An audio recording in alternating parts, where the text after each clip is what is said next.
Hello everyone, आज हम बहुत important topic parts of speech की बात करेंगे। पार्ट्स ऑफ स्पीच को हिंदी में शब्द भेद कहते हैं। कोई भी ऐसा सेंटेंस नहीं होता जिसमें आप पार्ट्स ऑफ स्पीच ना देखें। इसकी पहले हम डेफिनेशन देख लें। Category of words that have similar grammatical properties, कि वर्ड्स की ऐसी कैटेगरी होती है जिसमें ग्रामेटिकल प्रॉपर्टीज सेम होती हैं। जितने भी पार्ट्स ऑफ स्पीच होते हैं उनको उनकी जॉब के अकॉर्डिंग सेंटेंस में जगह मिलती है। तो 8 मेनली जो होते हैं 8 पार्ट्स ऑफ स्पीच होते हैं। First is noun. नाउन में संज्ञा।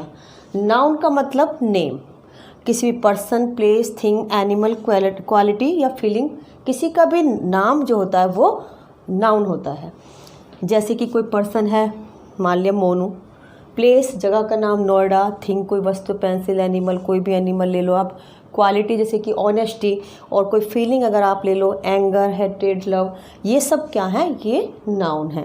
जो भी चीज़ हम दुनिया में देखें, जो भी चीज़ हम दुनिया में देख सकते हैं, फील कर सकते हैं या टच कर सकते हैं, उन सभी को हम नाउन कहते हैं।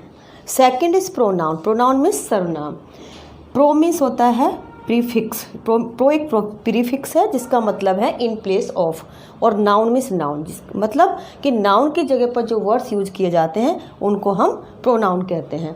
जैसे आप एक सेंटेंस देखेंगे, Monu is not in the class because he has a slight fever. तो मोनू यहाँ पर किसी का नाम है, तो ये नाउन है। अब इसको हम बार बार रिपीट नहीं कर सकते। जब हम इसकी बात आगे भी हमें करनी है मान लिया, तो क्या करते हैं हम, नाउन की जगह पर हमने यहाँ पर ही लिख दिया, प्रोनाउन का यूज़ कर दिया रिपीटिशन से बचने के लिए, और जिससे कि ओड ना लगे सेंटेंस, उससे बचने के लिए। और यहाँ पर क्लास को आप देखेंगे, क्लास भी एक नाउन है क्योंकि ग्रुप ऑफ स्टूडेंट्स है, और फीवर बीमारी का नाम है, तो ये भी एक नाउन है। He, she, it, they, I, you, we, him, her, them, me, us, ये सारे हम नाउन की जगह पर यूज कर सकते हैं। Third parts of speech is adjective. Adjective means विशेषण। क्या होते हैं विशेषण? जो कि किसी नाउन या प्रोनाउन की विशेषता को बताते हैं। जैसे राधा इज़ ब्यूटीफुल, राधा सुंदर है, तो जो यहाँ पर ब्यूटीफुल वर्ड है वो राधा की विशेषता को बता रहा है, तो ब्यूटीफुल एडजेक्टिव होगा। शी इज़ इंटेलिजेंट टू, वो इंटेलिजेंट भी है, तो यहाँ पर जो इंटेलिजेंट है ये शी की विशेषता बता रहा है, और शी क्या है? प्रोनाउन, तो ये एडजेक्टिव है। तो इसमें एक बात और ध्यान देने वाली है कि जितने भी एडजेक्टिव होते हैं वो सिर्फ 2 ही पार्ट्स ऑफ स्पीच, नाउन और प्रोनाउन की विशेषता बताएंगे, किसी और की नहीं। और ये क्वेश्चंस आमतौर पर अगर हम इनसे पूछेंगे सेंटेंस में, how many, what size, what colour, इनका जो उत्तर मिलेगा वो एडजेक्टिव ही होंगे। एक चीज़ और बताने वाली है कि जो ए, एन और द, ये जो हैं, ये इनको हम डिटरमाइनर्स कहते हैं। तो कोई कहीं कहीं पर आप देखेंगे कि इन डिटरमाइनर्स को 9th पार्ट्स ऑफ स्पीच बताया, लेकिन ऐसा नहीं है। ए, एन और दी ये एडजेक्टिव के ही एक पार्ट है, ये एडजेक्टिव ही हैं। क्यों? क्योंकि इनका मतलब क्या है? ए और एन का मतलब कि 1, एक, और एक क्या है? एडजेक्टिव। और दा भी जो लगाया जाता है किसी भी नाउन या प्रोनाउन के लिए ही लगाया जाता है। Next is verb. Verb means क्रिया। वर्ब सबसे इम्पोर्टेंट पार्ट है पार्ट्स ऑफ स्पीच का। ये एक्शन को बताता है या स्टेट को बताता है, और वर्ब अकेला, उसमें कैसी पावर होती है कि वो अकेला ही किसी भी सेंटेंस को बना सकता है। यहाँ तक कि जितने भी टेंस आपने पढ़े होंगे वो भी सिर्फ वर्ब के कारण ही चेंज हो जाते हैं, प्रेजेंट, पास्ट और फ्यूचर में। तो एक्शन कौन से? जैसे कि कोई फिजिकल एक्शन या फीलिंग या थिंकिंग। और स्टेट का मतलब कि जो वर्ब होती हैं टू बी। टू बी कौन सी होती हैं? इज़, एम, आर या वॉज वर, ये स्टेट वर्ब होती हैं। 2 एग्जाम्पल देखेंगे। Ram is a good boy, Ram एक अच्छा लड़का, तो यहाँ पर जो इज है ये स्टेट बता रहा है, सिचुएशन बता रहा है सेंटेंस में, तो इज़ क्या है? ये वर्ब है। नेक्स्ट इसमें सेंटेंस में राम रीड्स द रामायण, राम रामायण पढ़ता है, तो इसमें जो रीड्स है ये फिजिकल एक्शन है, तो ये भी एक वर्ब है। 5th is adverb. एडवर्ब का मतलब क्रिया विशेषण। ये क्या होता है? क्वालिफाई एडजेक्टिव, वर्ब और अनदर एडवर्ब। या तो एडजेक्टिव को या वर्ब को या कोई दूसरी एडवर्ब होगी सेंटेंस में, उसको क्वालिफाई करता है एडवर्ब। कैसे? शी रन्स फास्ट, वह तेज़ दौड़ती है, तो यहाँ पर जो फास्ट है ये एडवर्ब है, और ये किसको क्वालिफाई कर रहा है? रन्स को कर रहा है, ना कि शी को कर रहा है। कैसा दौड़ती है? तेज़ दौड़ती है। तो जो फास्ट वर्ड है ये एडवर्ब है। शी इज़ फ्रेंडली, वो फ्रेंडली है। तो फ्रेंडली जो वर्ड है ये किसको क्वालिफाई कर रहा है? शी को। शी क्या है? प्रोनाउन है। तो अभी हमने पढ़ा था कि प्रोनाउन या नाउन को जो क्वालिफाई करते हैं वर्ड वो एडजेक्टिव होते हैं। तो यहाँ पर ये एडजेक्टिव है, एडवर्ब नहीं है। नेक्स्ट सेंटेंस में आप देखेंगे शी इज़ वेरी इंटेलिजेंट, वह बहुत इंटेलिजेंट है। अब इसमें आप देखेंगे इंटेलिजेंट किसको क्वालिफाई कर रहा है? शी को। कि कौन है इंटेलिजेंट? वो इंटेलिजेंट है, शी इंटेलिजेंट है। तो शी प्रोनाउन है, प्रोनाउन को क्वालिफाई कर रहा है इंटेलिजेंट वर्ड, तो इंटेलिजेंट एडजेक्टिव है। और इंटेलिजेंट कितनी इंटेलिजेंट है, कैसी इंटेलिजेंट है?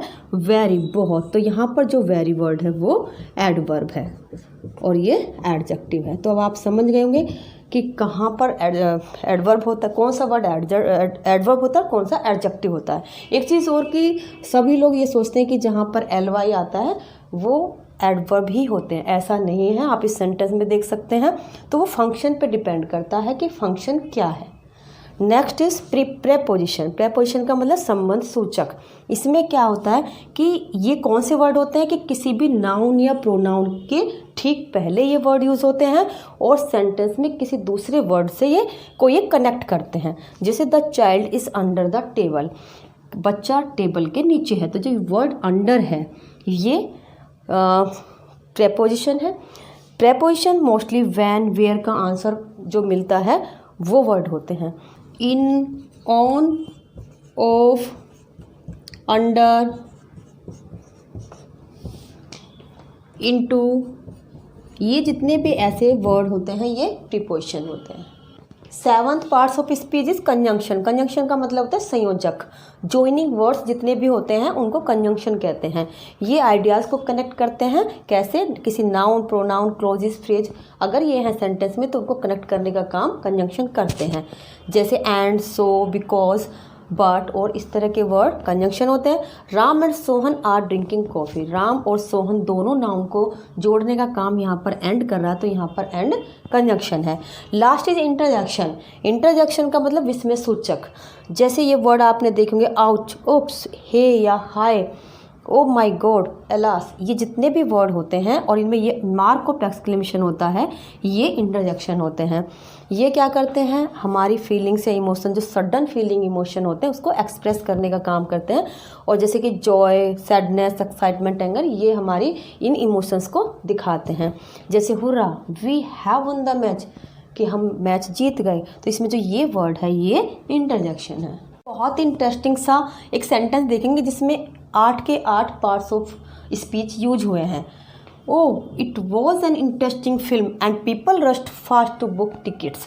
तो इसमें ओह ये मार्क ऑफ एक्सक्लेमेशन के साथ वर्ड यूज़ हो रहा है, तो ये क्या है? इंटरजेक्शन है। ये इट प्रोनाउन है। वॉज वर्ब है, स्टेट वर्ब है।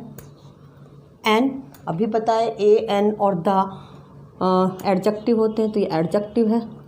इंटरेस्टिंग क्योंकि ये फिल्म नाउन है और इसको डिस्क्राइब कर रहा है, तो ये एडजेक्टिव है। एंड कनेक्ट करने के लिए यूज हुआ वर्ड्स को, तो ये कनेक्टर है। कनेक्टर मीन्स कंजंक्शन, कंजंक्शन है। और पीपल ये नाउन है। रश्ड ये वर्ब है। फास्ट अब ये वर्ब को डिस्क्राइब कर रहा है, ये इसको क्वालिफाई कर रहा है वर्ड, तो ये क्या हो गया? एडवर्ब। टू प्रेपोजिशन है। बुक यहाँ पर वर्ब की तरह यूज हुआ, तो ये एक वर्ब है। और टिकट्स ये नाउन है। तो आज हमने ये पार्ट्स ऑफ स्पीच की सीरीज़ शुरू की है। ये इसका इंट्रोडक्शन आपने देखा। इसके बाद सेपरेटली अलग अलग वीडियोस में हम पार्ट्स ऑफ स्पीच पढ़ेंगे। Till then have a nice time.